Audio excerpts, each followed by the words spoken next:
Buen día, mi nombre es Eber Giovanni Vargas Rivera, estudiante de la Facultad de Derecho de la Universidad de la Amazonia de Florencia, Caquetá, Colombia. El presente es para realizar un análisis a los libros de la teoría del discurso, estándares jurisprudenciales sobre conceptos acusatorios y El mercader de Venecia de William Shakespeare. En la teoría del discurso, Robert Alexy presenta una posición básica kantiana, es decir, una posición liberal de los derechos humanos, la cual pues está inspirada primeramente en la Ilustración y seguidamente en las ideas de las revoluciones burguesas. Se nos aclara que pues el mismo, luego de fundamentar las reglas del discurso como reglas para la esfera del habla, pues pasa a fundamentar la regla de los derechos humanos, que son pues reglas de la esfera de lo denominada acción. La teoría del discurso pues ha permitido no solo una fundamentación de los derechos fundamentales y de los derechos humanos, sino que pues se evidencia como la teoría básica del Estado constitucional al democrático. Luego de esto pues nos habla de la teoría de la argumentación. Con ello pues tenemos la interpretación jurídica y el discurso racional. En la teoría del discurso es pues una solución que propone Robert Alexy, en donde el jurista, para poder presentar un discurso, pues tiene primeramente que aprender a interpretarlo primero. Aquí tenemos módulos o modelos de interpretación jurídica. El primero es el deductivo, que se infiere de las normas unidas a definiciones del derecho por cierto presupuesto y pues a proposiciones empíricas. La manera de desvirtuar ese modelo es cuando pues se presentan conflictos o colisiones de las normas y pues suele usarse para casos fáciles, por así decirlo. El modelo decisorio pues es cuando el juez solo puede decidir cuando haya pues un espacio de libertad en el que no esté institucionalizado, ¿sí? El juez pues en casos difíciles resulta como un legislador. Ese modelo pues no se prefiere para los jueces, siempre pues estos deben decidir con base a la legalidad. Luego de esto tenemos el modelo hermenéutico, la cual pues está estructurado en unos subtipos como tal. Tenemos primeramente la precomprensión, la cual pues esta se entiende como una hipótesis con la que pues el intérprete pues aborda el texto, ¿sí? Aquí el intérprete pues tiene una expectativa del problema jurídico. Luego tenemos la parte y el todo. Acá pues es comprender la norma y el sistema a que pertenece, y comprender el sistema pues no es posible sin comprender primeramente las normas particulares que lo integran, ¿sí? Aquí pues debe existir la coherencia. Luego tenemos las normas y los hechos, la cual pues las normas son universales y abstractas, los hechos son particulares y concretos, ¿sí? Se refiere a la subsunción en el tipo específico debido a la información que nos brindan los hechos como tal, ¿sí? Entonces debe haber una subsunción entre dicha norma y entre dichos hechos, dado que estos son particulares. Luego tenemos el modelo de coherencia, la cual pues la coherencia es un elemento esencial de la racionalidad, y pues aquí se utiliza como criterio para la rectitud de una interpretación, ¿sí? Para tal coherencia pues se necesita que las personas pues puedan argumentar y aplicar las normas. Luego tenemos la teoría del discurso y los derechos humanos como tal, reiterando pues Alexy tiene una posición kantiana en la cual pues priman el derecho de universalidad y de autonomía, en la cual pues dicha universalidad y autonomía pues son conceptos algo liberales de los derechos humanos. Tenemos la teoría del discurso, pues se presenta primeramente pues para fundamentar las reglas del discurso práctico y pues seguidamente para justificar la base de los derechos. Las reglas del discurso, pues su finalidad es la imparcialidad del discurso y pues dar una garantía de la libertad de igualdad de la argumentación. Pues aquí tenemos que todo el que puede hablar pues puede tomar parte en el discurso y pues todos pueden cuestionar cualquier afirmación, ¿sí? Ningún habitante pues puede ser impedido de la ejecución o de salvaguarda de los derechos pues anteriormente fijados cuando pues estén siendo vulnerados como tal. Finalmente tenemos la fundamentación de los derechos humanos, la cual pues los derechos humanos son reglas o normas situadas dentro de la esfera de la acción, la cual pues se desenvuelve su rigor finalmente cuando se garantizan a través de normas del derecho positivo. Las clases de fundamentación discursiva de los derechos humanos pues encontramos una presencia directa e indirecta. La directa pues tiene lugar cuando se señalan en determinada norma, y pues las indirectas es que pueden ser posibles. Los discursos pues son únicamente reglas del aula, y pues el argumento de autonomía, el consenso y el de la democracia. El argumento de la autonomía pues toma seriamente una parte en el discurso y pues presupone la autonomía del interlocutor. El argumento del consenso pues se basa en supuestos sobre los resultados necesarios e imposibles del discurso, y el argumento del consenso pues es por tanto interesante si conduce a algunas exigencias sobre el contenido y la estructura de los derechos humanos y la fundamentación como tal. Seguimos con la obra de estándares jurisprudenciales sobre conceptos acusatorios. Aquí arrancamos sobre los grados de conocimiento para la valoración de la prueba. Aquí tenemos primeramente que con ese vamos a ir desarrollando pues una serie de preguntas las cuales pues pueden dar una mayor comprensión sobre el tema en mención como tal, ¿sí? Arrancamos con la pregunta fundamental de qué es la prueba como tal. Pues tanto en lo académico como en la jurídica pues se ha ido viendo la dificultad de dar un significado unánime a la palabra prueba, pues dado que se convirtió en uno de los más grandes retos y pues esto constituye pues una herramienta fundamental para el desarrollo de todo proceso como tal. Para David Hume pues se establece que ante la imposibilidad de definir el significado de prueba, pues este debe ser corroborada en donde el resultado pues sea satisfactorio al enfrentarse pues los términos, pruebas, datos y hechos. Concluye que un dato se convierte en una prueba de inferencia particular cuando se tiene relevancia con respecto a esta inferencia pues ha sido establecida, ¿sí? La prueba pues es aquel dato de prueba o información que cumple pues unas condiciones, contiene pues una información llamada datos de prueba, la cual se convierte en prueba de hechos jurídicamente relevantes, primeramente si son medios de prueba, ¿sí? Esos medios de pruebas pues deben de ser lícita y legal, deben tener una consecución y aseguramiento, pues debe cumplir su práctica con el debido proceso y conduce a un nivel jurídico y pues no se encuentran prohibidos, ¿sí? Los datos de prueba pues a su vez son primeramente pertinentes y deben ser también creíbles. Tenemos seguidamente el interrogante de qué es un medio de prueba y pues aquí tenemos que es el nombre que reciben los órganos de prueba autorizados por el legislador y pues estos son dados para suministrar al proceso penal los datos de prueba alojados en ellos, ¿sí? Aquí pues los encontramos estipulados en el artículo 382 del Código de Procedimiento Penal. Tenemos después qué es la fuente de la prueba, pues tenemos dos significados. Primero es el hecho del cual pues se origina el dato de prueba y pues seguidamente tenemos el hecho producido en la audiencia del cual pues el juez extrae el dato de prueba. Después tenemos el interrogante de qué diferencia existe entre la prueba directa y la prueba indirecta.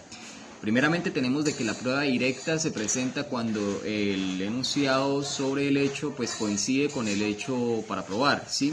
La prueba indirecta se presenta cuando el enunciado sobre el hecho, es decir, la prueba como tal, demuestra un hecho distinto al hecho por probar, pero pues el cual es posible deducirlo mediante una serie de inferencias como tal, estas inferencias constituidas a partir de la sana crítica.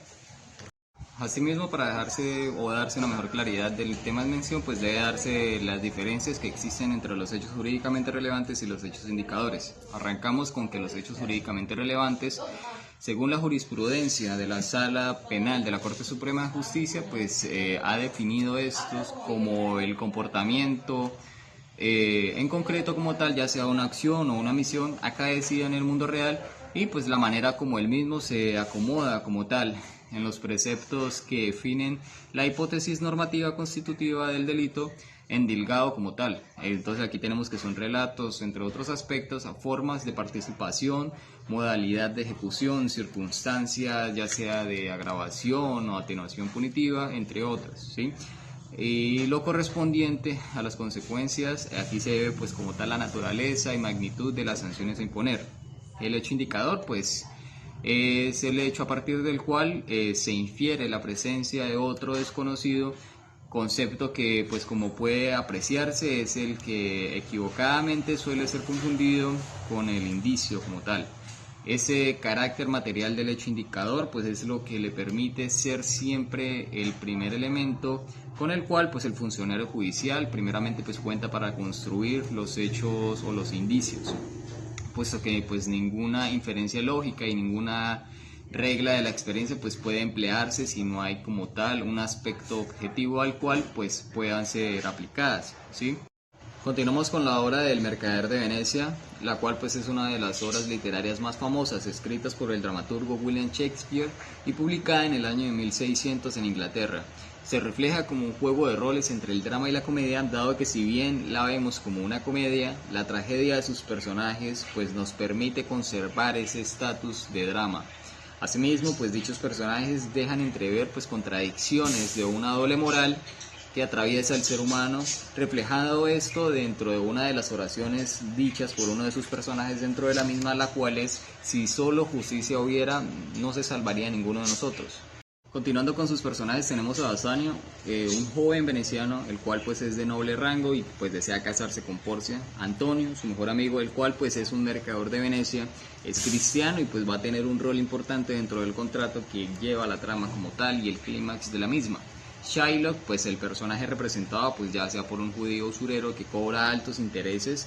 Porcia pues es una mujer rica, heredera, la cual pues es el interés amoroso del personaje en mención. Ahondando un poco más en la trama, tenemos a Basanio como aquel personaje que quiere tomar la mano de Porcia. Porcia es aquella mujer, pues como les dije, es una heredera, la cual pues tiene problemas por la cantidad de pretendientes, las cuales pues quieren tomar su mano de matrimonio. Y pues para ella, dicha decisión, pues su padre antes de morir pues dejó 3 cofres, los cuales pues uno contenía oro, otro contenía plata y otro contenía bronce, y quien eligiera el correcto pues se llevaría la mano de la misma.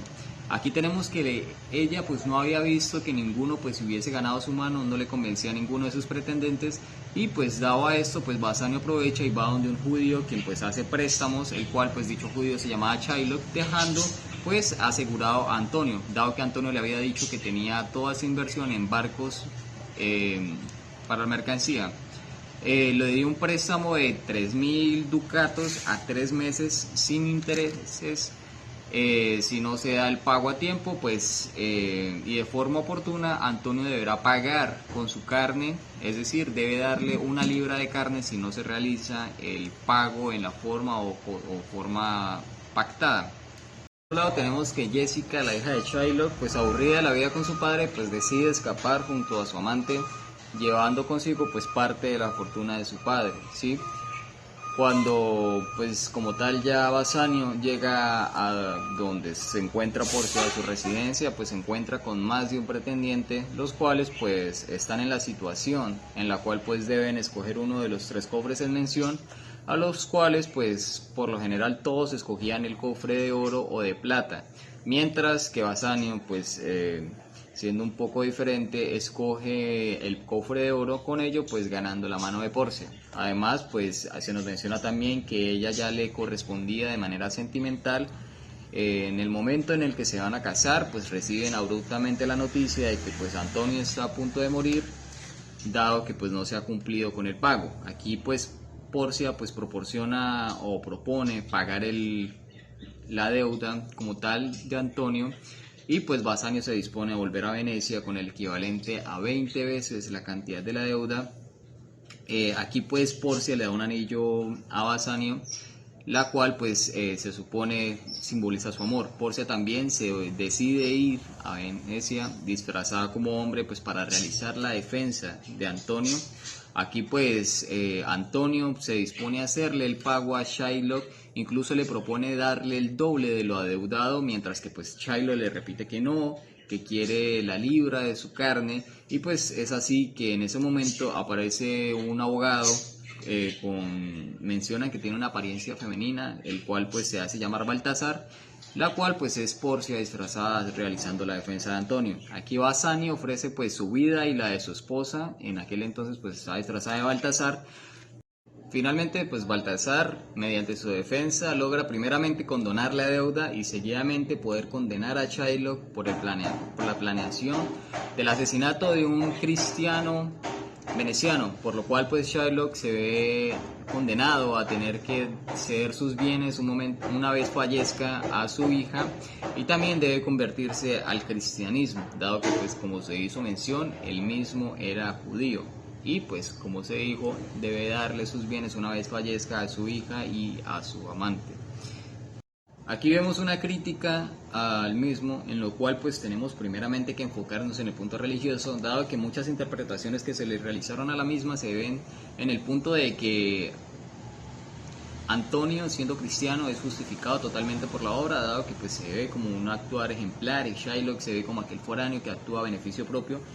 Pero yendo un poco más al fondo del asunto, vemos que realmente, independientemente de su circunstancia o su posición política, social o su religión, cada persona puede actuar de manera incorrecta dependiendo de las circunstancias.